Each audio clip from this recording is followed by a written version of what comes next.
그러니까 MSCI랑 세계 국제지수 두 가지로 인해서 수급이 들어온다 그러면은 이재명 대통령이 얘기하는 뭐 지수 5천이 불가능한 건 아니죠. 일단 3천선 트라이는 충분히 가능할 거다라고 볼 수 있겠습니다. 국내 주식 실시간 정보, 야간 미국 주식 브리핑, 전부 무료. 영상 아래 링크 클릭하고 그로스 리서치 텔레그램으로 들어오세요. 네, 안녕하세요. IM증권 서울금융센터에서 근무하고 있는 이창환 영업이사입니다. 네, 반갑습니다. 새 정부 출범 효과로 외국인이 국내 증시로 빠르게 유입되고 있습니다. 이 부분하고 또 실제 골드만삭스와 같은 해외 투자은행들이 이재명 정부의 금융정책을 시장 친화적으로 평가하면서 한국 증시에 대한 투자 의견을 상향하고 있죠. 이것에 대해서 어떻게 생각하세요? 최근에 이제 해외 IB들이 한국 주식 비중을 늘려야 된다라는 의견들이 나타나고 있고, 그 골드만삭스도 한국 주식 비중 확대에 대해서 이제 며칠 전에 리포트가 나와서 뭐 관련 뭐 지수도 지금 올라오고 있고요. 이제 현재 코스피 지수가 2,900을 돌파를 하면서 지난해 7월 고점을 돌파를 했습니다. 이제 다만 이제 그 최근 올라옴에 따라서 그 주가 지수는 이제 과열 구간에 들어가긴 했는데, 일단 오늘 뭐 그 이재명 대통령의 이제 그 거래소 방문해서 여러 가지 이제 증시 활성화 방안에 대해서 많이 얘기를 하면서 오늘 좀 시장이 더 강한 모습이었고, 골드만삭스에서 나온 내용은 그겁니다. 이제 국내 모멘텀이 글로벌 경기 리스크를 상쇄할 수 있다, 이런 내용이어서 코스피 12개월 목표 지수를 기존의 2,900에서 3,100으로 상향을 했습니다. 그래서 25년도 예상 EPS 성장률을 이제 기존의 12%에서 16%를 상향을 하면서 국내 어떤 종목들 사야 될지도 다 리스트를 했고, 특히 이제 그 국내 증시 한국 비중 확대된 이유를 첫 번째가 정치 리스크 완화, 그리고 이제 그동안 이제 그 탄핵 이후로 6개월 동안 지속됐던 정치 리스크 그런 불확실성이 해소됐다는 것이었고요. 그 정책에 대한 추진력 확대. 그러니까 지금 여당이 그 다수당이기 때문에 일단은 국회랑 행정부 모두 다 장악을 한 단일 정부거든요. 그러다 보니까 이제 그런 그 여러 가지 뭐 자본시장 개혁이라든가 기업 지배구조 개선 등의 어떤 정책에 대한 실행 가능성이 상당히 높다라고 볼 수 있겠고요. 그렇게 되면 이제 밸류 프로그램이라든가 여러 가지 증시 활성화, 오늘은 뭐 배당 소득세에 대해서도 어떤 뭐 감면하는 그런 얘기도 나왔었던 것이고, 그래서 이제 그런 정책 추진력의 확대라든가, 또 이제 공약이 MSCI 선진지수 편입입니다. 그래서 이에 대한 기대감도 유입된다고 하면은, 편입이 만약에 향후에 된다 그랬을 때는 뭐 200억에서 한 300억 달러 정도의 어떤 패시브 자금이 들어올 수 있다는 그런 기대감. 그리고 가장 중요한 거는 올라서도 지금 밸류에이션 매력이 지속되고 있다는 거죠. 현재 이제 그 국내 증시가 그 12개월 선행 PER이 이제 이 9배를 간 넘었습니다. 현재. 그리고 이제 코스피 기준으로, 그리고 PBR도 여전히 후행 PBR이 뭐 한 배 수준의 정도 수준이라서 아직도 여전히 뭐 저평가 정도로 보고 있고요. 외국 해외 기준으로 봐서도 여전히 싸다라고 볼 수 있는 상태라서 이전은 이제 코스피 이전 최고가까지는 한 400포인트 정도 남았습니다. 네, 지금의 추세라고 하면은 뭐 3,000포인트 달성은 가능하지 않냐 싶고, 그리고 현재 장세가 외국인 장세거든요. 그러니까 환배팅이 들어오는 거예요, 사실상. 그러면은 환율 측면에서 우호적인 게 골드만삭스에서는 12개월 그 환율 전망치를 1,310원까지 지금 보고 있습니다. 현재 그러면은 한 4% 정도 좀 더 추가적인 원화 강세가 예상이 되니까, 그러면 이제 지금 기존에 막 그 정치적 불확실성이 있을 때는 환배팅이 들어오지 않았는데, 이게 안정이 되니까 외국인들 환배팅이 들어온다는 것이고요. 그러면 이제 외국인 들어오게 되면은 가장 많이 먼저 살 게 반도체라는 거죠. 반도체 업황이라든가, 업황도 하반기 중에 턴 어라운드 가능성이 있다고 보여지는데, 최근에 외국인들이 사실 그 가장 많이 사는 게 하이닉스예요. 하이닉스만 4조를 샀습니다, 한 종목에. 그리고 이제 뭐 이런 한국 주식 비중 확대에 따라서 뭐 여러 가지 뭐 밸류 종목들이라든가 지주사 종목들 요즘 많이 올라가는데, 지주사 쪽으로는 외국인들이 사실 많이 사지는 않아요. 이제 가장 많이 산 게 하이닉스고, 그 반도체 종목을 사고 있다. 그리고 거기에 맞춰서 또 최근에 좀 더 아직은 2차 전지 배터리 쪽은 수급이 들어오지 않지만은 바이오 쪽은 코스닥 쪽에서는 바이오 쪽으로 또 수급이 좀 강하게 들어온다는 거죠. 일단은 반도체를 먼저 그 하이닉스 중심으로 지금 살 가능성이 상당히 높다라고 볼 수 있을 것이고요. 시가총액 비중이 워낙 높습니다. 반도체가 20% 정도를 차지하기 때문에 그런 것이고, 골드만삭스에서 한국 비중 확대에 따라 그 매수 의견을 낸 종목들이 있습니다. 여기 제가 여기 신영증권 자료 가져왔는데, 뭐 F 리테일, DB 손해보험, 하나금융지주, 한솔케미칼. 한솔케미칼은 오늘 키움증권에서 목표가 상향 리포트가 나왔고요. 하이브도 지금 최근에 IM증권에서도 목표가 상향 오늘 나왔습니다. 현대해상, JYP엔터. 제가 그 올해 연초부터 엔터 4사 모두 매수 가능하다라고 말씀드렸었고, 최근에는 이제 YG엔터랑 SM을 이제 탑픽과 차선으로 말씀드렸었는데, 최근에 다시 이제 제가 어제 월요일 한국경제TV에서 요거 JYP엔터를 탑픽으로 다시 말씀드렸습니다. 이게 트와이스가 지금 그 투어를 시작을 했고, 스트레이트키즈도 같이 동반 지금 해외 투어 중인데, 스트레이트키즈는 지난 24일부터 지금 티켓팅이 지금 계속 매진되고 있고, 트와이스가 활동하는 기간에 그 기간 안에 주가가 빠진 사례가 별로 JYP는 거의 없습니다. 그래서 JYP 관심 가져보시고요. 강원랜드, KB금융지주, 크래프톤도 지금 거의 강하게 얘기를 하고 있고, 특이하게 KT라든가 금호석유화학도 있는데 2차전지 속에서는 LG화학이 들어가 있습니다. 그리고 삼성 SDI가 포함되어 있고요. 네이버, 삼성바이오로직스, 삼성전기, 삼성전자도 들어가 있죠. 삼성전기가 지금 FCBGA 쇼태지 얘기를 하고 있어서 관심 가지면 좋으실 것 같고요. 삼성그룹줄 좀 지배구조 이슈 때문에 삼성전자 지분을 갖고 있는 삼성생명, 삼성화재 이런 종목도 지금 추천주로 들어오고 있고, 삼성생명 주가 지금 굉장히 핫하게 잘 가고 있죠. 소프트업, 신한금융지주, SK하이닉스, 숲 이렇게 들어가 있습니다. 그래서 여기 있는 종목들을 좀 관심 가져보시고, 이 중에서 아직 신고가가 가지 않거나 좀 덜 움직인 종목들은 관심을 가졌으면 좋겠고요. 리포트가 있는 종목들 위주로 보시면 좋을 게, 지금은 외국인 장세기 때문에 외국인이 사는 종목들이 더 가는 그런 장세입니다. 그래서 여기 외국인들 여기 나와 있는 종목 중에서 좀 아직 덜 올라갔지만 외국인들 수급이 들어온 종목들은 관심을 가져보셔라 라고 말씀드리겠고요. 그래서 골드만삭스에서 일단은 LG화학을 매수 의견을 낸 거기 때문에 제가 일단 가져왔습니다. LG화학의 목표주가 33만 원 제시했고, 석유화학 구조 개편 및 상법 개정 수혜 가능성이 있다라고 얘기를 하고 있습니다. 일단 PBR도 현재 0.5배 수준이라서 상당히 23년 이래 최저치라고 얘기할 수 있겠고요. 또 이제 순자산 가치도 지금 현재 85% 할인 상태라서 2015년도 이후에 평균 할인율 43%에 훨씬 못 미친다는 것이고, 또 LG 화학의 양극재 순위가 지금 글로벌 2위 정도 되거든요. 현재 화학이라든가 양극재 경기사 대비해서도 재무 구조가 가장 견조하다. 경기 순환 하강 국면에서도 마진 아웃퍼폼이 계속 지속 중이기 때문에 탑픽 추천을 얘기를 한 상태입니다. 그리고 이제 LG 엔솔에 대한 지분 가치도 현재 보유 지분 가치가 LG 화학의 시가총액의 약 2.5배에 해당하거든요. 그러니까 상당히 싼 건 맞습니다. 과도한 지금 지배구조상의 어떤 보유자산에 대한 과도한 할인을 받은 상태고, 그리고 지난 3년간 지속된 내구재 재고 조정 종료로 인해서 다운스트림 화학 수요 회복 전망이 된다라는 얘기를 하고 있고요. 그리고 배터리 단가 하락에 따른 전기차 경기성도 개선이 되고 있어서 내년에 수요 회복에 대한 가능성을 가지고 있고, 그리고 이제 전체적으로 이제 LG 엔솔이라든가 LG 화학도 이 캐펙스 조정을 하고 있거든요. 이런 하향 조정이 되면서 어쨌든 재무 안정성이 타사 대비해서는 동종업계 대비해서는 마진이라든가 재무 안정성이 높다라고 얘기를 하고 있고, 그래서 이제 LG화학 같은 경우는 어떻든 너무 과도하게 할인이 됐다 이런 측면에서 매수 의견을 좀 냈습니다. 그리고 또 제가 아까 리스트에 보면은 SK 하이닉스를 또 뺄 수 없죠. SK 하이닉스 같은 경우도 목표가 29만 원 했는데 AI 수혜 본격화라든가 HBM 선도적 지위 확보. 지금은 이제 디램 같은 경우에는 캐펙스가 많고 단가가 낮은 기업들이 유리한 위치에 섰는데, 지금은 이제 그런 단가보다도 성능 위주거든요. HBM이 성능이 더 뛰어나야지 고객사로부터 납품이 가능하고 또 단가도 많이 높이 받을 수 있는 그런 시대이기 때문에 SK 하이닉스가 반도체에서는 삽입이 될 수밖에 없습니다. 즉 외국인들이 가장 많이 사는 게 그래서 그런 것이고요.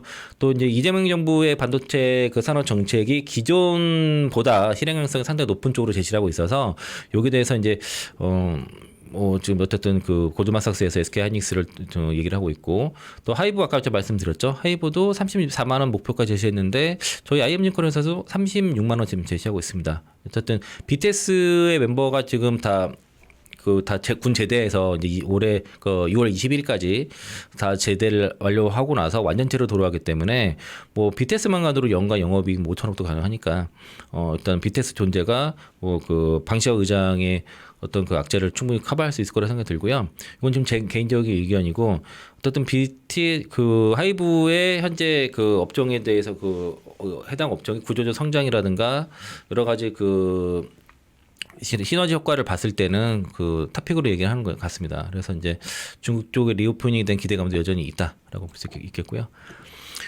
이제 골드만삭스뿐만 아니라 여기 뭐 바클리, 뱅크 오브 아메리카, 시티, 뭐 JP 모건, 그 노무라, 뭐 UBS 등에서 최근에 이제 이런 주요 투자 은행들이 우리나라의 그 경제 성장 전망을 좀 상향을 했습니다. 이제 성장률 상향 조정의 배경은 새 정부의 확장적 재정 정책 요 가능성 추경을 기다리고 있죠. 그리고 미중 무역 갈등에 대해 완화된 기대감. 이제 지금 최근에 그 런던에서 미중 간의 무역 그 협상을 하고 있는데 아마 11일까지는 좀 일찍 협상이 완료되지 않겠냐라는 기대감이 있고 또 미국 관세 리스크에 대한 부분은 약화가 좀 될 것인 거는 어쨌든 새 정부가 들어섰으니까 협상의 주체가 생겼다는 것이고 중국 성장률의 회복에 대한 기대감 그리고 대중국 수출 증가 효과도 기대가 된다. 이 네 가지 요인을 따라서 성장률을 쭉 이렇게 올렸습니다. 그래서 이제 그리고 골드만삭스 같은 경우가 그러니까 이게 좀 제가 못한데요. 25년도 성장률을 그러니까 올해 0.7에서 이제 1.1% 정도로 지금 올린 상태라고 볼 수 있겠고 전반적으로 올라갔어요. 이건 이제 25년인데 제가 오타가 났고요. 그리고 대체로 여기 쭉 보시면은 그 뱅크 오브 아메리카 정도 빼고 뱅크 오브 아메리카랑 시티 정도 빼고는 이렇게 상향한 것도 좀 있어요. 특히 이제 바클리라든가 골드만삭스 정도는 상향을 했고 특히 이제 내년 전망을 특히 많이들 상향을 했습니다. 그리고 JP 모건도 한국 주식 비중을 그러니까 확대로 상향 조정을 했는데요. 어제 6월 10일자 뉴스인데 한국 시장을 비중 확대 오버웨이트로 상향을 했습니다. 그래서 코스피 목표치를 3,200으로 지금 그 상향 조정을 했다는 것이고 선호 섹터는 메모리 반도체, 금융, 방산, 지주회사, 화학, 뭐 소비, K컬처 이런 쪽이라고 볼 수 있겠고요. 또 그 정치 안정성과 지배구조 개혁에 대한 기대감 이런 것도 아까 이제 골드만삭스랑 맥을 같이 하고 그리고 이제 그 밸류업 프로그램에 대해서도 이제 뭐 좀 추진하는 것들도 기대감도 있고 외국인 수급도 좀 괜찮아지고 있다는 것이라서 선호 종목들을 보면은 삼성전자, 하이닉스, 삼성생명, 삼성화재, 하나에어로스페이스, 삼성바이오로직스, KB금융, LG화 이것도 LG화에 들어가 있네요. 그리고 이제 코스맥스라든가 크래프톤 뭐 이런 종목들이 들어가 있고 좀 뭐 셀트론이라든가 카카오페이, LS 일렉트릭 같은 경우는 좀 선호하지 않는 상황이고 특히 LS 일렉트릭은 좀 약간 단기 관리 얘기를 하고 있네요. 그래서 이제 이런 얘기들을 하고 있는데 사실은 이제 지금 결과적으로는 국내 주식가 가려고 하면은 구조적인 성장주 그러니까 어떤 산업이 있어야 되거든요. 단순히 테마라든가 그런 해당 이슈로 올라가는 게 아니라 그렇다면은 이제 반도체가 먼저가 될 것이고 또 그다음에 또 여러 가지 밸류체 그 산업 시가총액 비중 크고 그 종목들이 올라갔을 때 지수가 올라갈 수 있는 섹터가 이제 바이오가 될 것이고요. 그다음에 이제 아직은 이제 그 관세 이슈라든가 그 IRA법에 대한 수정 법안 이런 이슈가 있고 또 캘리포니아주의 그 내연기관차 판매 금지대에서 또 이제 공화당에서 무력화하는 법안을 통과하면서 이런 노이즈가 있지만 이런 것들이 해결됐을 때 2차 전지 섹터도 이제 그 하나의 이제 향후에 이제 외국인들이 사들어온 섹터가 될 가능성이 높다는 거죠. 배터리 산업 중심으로 말씀드리겠고요. 그럼 향후에는 이제 주도 섹터가 이제 지금은 뭐 원전이라든가 뭐 지주사라든가 이제 그런 종목도 많이 올라가지만은 이런 유동성 그 외국인 자금이 많이 들어왔을 때는 뭐 특히 반도체, 바이오 그리고 2차 전지 섹터 이런 그런 그 밸류체인을 구성한 우리나라의 핵심 성장 산업들이 매수가 들어올 가능성이 높다. 다만 2차 전지는 아직은 좀 그 후순위에 있다라고 볼 수 있겠고요. 이재명 대통령이 MSCI 편입 공약을 다 했습니다. 그래서 그 우리나라가 세계 13위 수준의 어떤 주식 시장 규모에도 불구하고선 여전히 신흥국 지수 MSCI 신흥지수에 포함되어 있는데 그 이유에 대해서 MSCI에서 지적한 사항이 뭐 영문 공시 부족이라든가 기업 지배구조 정보 불투명, 외국인 투자자 등록제 등 과도한 규제, 그리고 외국인 통합 계좌의 낮은 활용도, 장외 거래 제한, 글로벌 스탠다드에 부합하지 않는 배당 절차, 역외 외환 시장 부재, 공매도 금지, 향후 이제 계획도 부재한 점도 지적했고 인덱스 상품 개발이 어려운 환경. 지난해 지적을 한 사항이에요. 이런 부분대에서 상당히 개선을 많이 했고 그리고 이재명 대통령의 대선 공약이 그 MSCI 선진지수 편입을 내려걸었고 여기 또 상법 개정이라든가 지배구조 개선도 좀 추진을 하고 있습니다. 그리고 이제 상법 개정에 대해서는 좀 빠른 시일 내에 진행이 될 거라고 생각 들고 공매도도 이미 전면 개정을 한 상태고요.